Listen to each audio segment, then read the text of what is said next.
Hello guys, welcome back to Some Trainers. Now today we are going to see congruent triangles. So let's first understand what are congruent triangles. So triangles that have same shape and size are known as congruent triangles. Or you can say if one of the triangle can be fitted exactly over the other so that all the corresponding sides and angles are equal, then also we can say the triangles are congruent. For example, let's say we have two triangles ABC and PQR as you can see.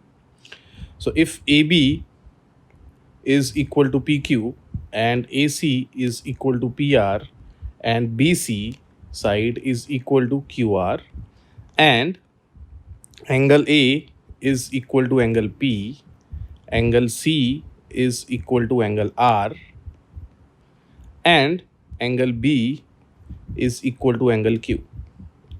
Then we can say that triangle ABC is congruent to triangle PQR.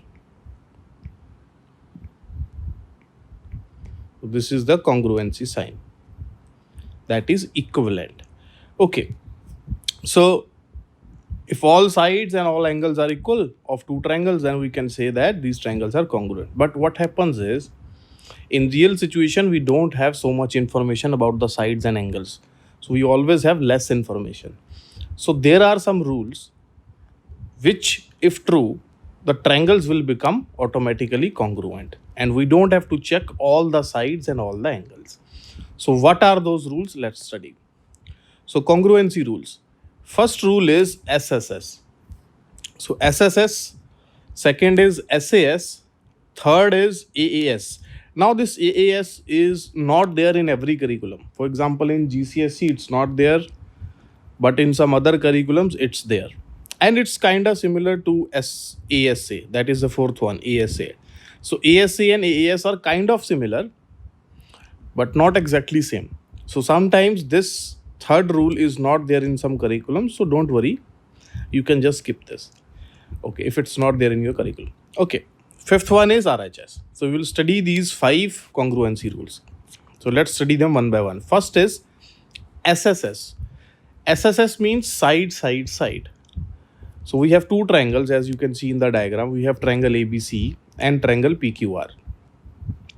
Now, in these two triangles, side AC is equal to side PR and side BC is equal to side QR. Side AB is equal to side PQ, as you can see in the diagrams. So now all the three sides of one triangle is equal to all the three sides of the other triangle. If this happens, then we say by SSS, these triangles will become congruent. So triangle A, B, C will become congruent to triangle.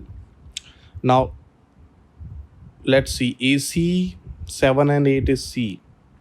So R, so PQR. So triangle ABC is congruent to triangle PQR.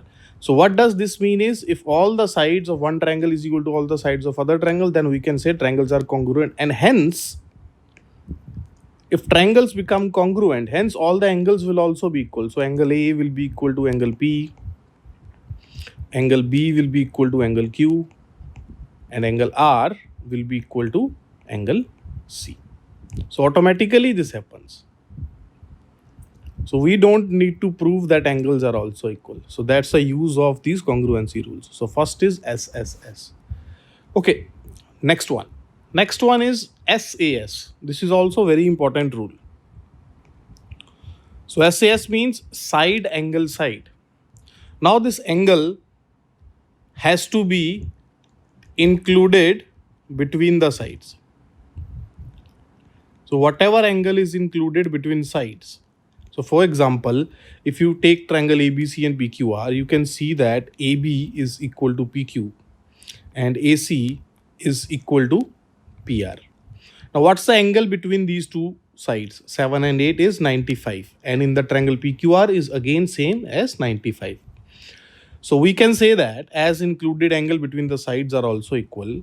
So by SAS, side angle side, I think you can understand this, side, then comes the angle, then side.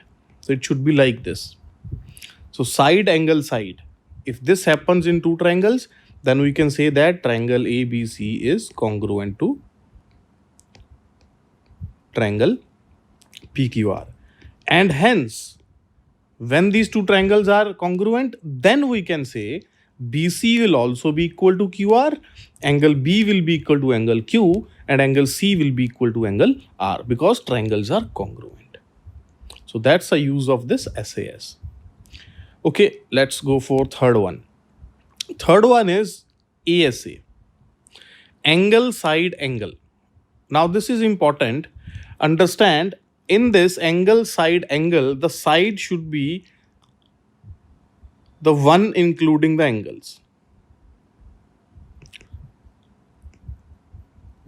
In SAS, the angle is included between the sides. In ASA, side is included between the angles. Okay, so as you can see, we have two triangles ABC PQR. So angle A is equal to angle P, angle B is equal to angle Q, and AB is equal to PQ, as you can see in the diagram. And the side is included all the angles. So 61 and 73. The side is including the angles. And similarly in this, PQ side is including the angles which are equal 61 and 73. Hence these two triangles are congruent. So we can say that triangle ABC is congruent to triangle PQR. And hence after this we can also say it means side BC will be equal to QR and side AC will be equal to PR, and angle C is also equal to R. And anyways, we know that angle C is equal to angle R, because if two angles of triangles are equal, then third angle will also be equal, because total sum is 180. Okay, so this is my ASA. Important thing is, whenever you are seeing ASA, side should be the one including both the angles. Okay. Fourth one is AAS, and as I already discussed, this is not there in some curriculums, but if it's there, I am discussing it. Okay, it's kind of similar to ASA. Okay, so in this what happens is angle side. So there are two angles which are equal for two triangles. As you can see, angle B is equal to angle Q and angle C is equal to angle R. And one side should be equal to the other triangle. Now the side should be the one that is not including the angles. So this side is the one that is not including. This side is the one that is including the angle. So if you are using AAS, then either AB should be equal to PQ or AC should be equal to PR. But you cannot include this side BC.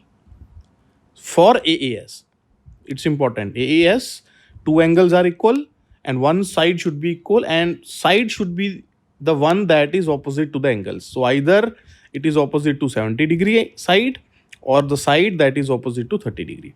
So it cannot be the one including the angles. This is important. So if AAS is there in two triangles, then we can say that triangles are congruent. So ABC triangle is congruent to triangle PQR. Okay. Fifth one. Now this is important. Students generally forget this. RHS. RHS means right angle hypotenuse side. So obviously when we say right angle, so the triangle should be a right angle triangle. So whenever you have a right angle triangle, there is a 90 degree angle. Obviously 90 degree angle will be there if it's a right angle triangle. So right angles are equal. Obviously both are 90. Then hypotenuse. Hypotenuse of triangle ABC is 5 and hypotenuse of triangle PQR is also 5. So hypotenuse is also equal. Now after this, one side should also be equal apart from hypotenuse. So now we have two shorter sides, AB and BC, and here it is PQ and QR. So one side should also be equal. As you can see here, AB is equal to PQ. So hence, if this is there, then we can say that by RHS rule, these two triangles will be congruent, hence all the corresponding sides and angles are equal. So this is very important and very easy to remember. Right angle, hypotenuse and one of the sides.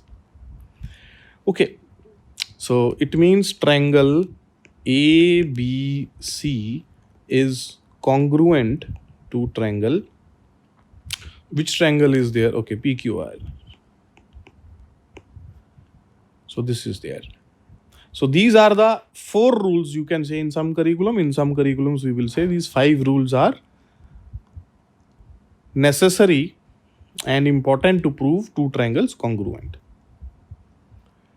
Okay, so I hope you have some basic idea. And the most important thing is this SAS, because in SAS, students sometimes apply this wrong. They take two sides, but they take the angle that is not included between the sides. So this is important. SAS, angle should be between sides.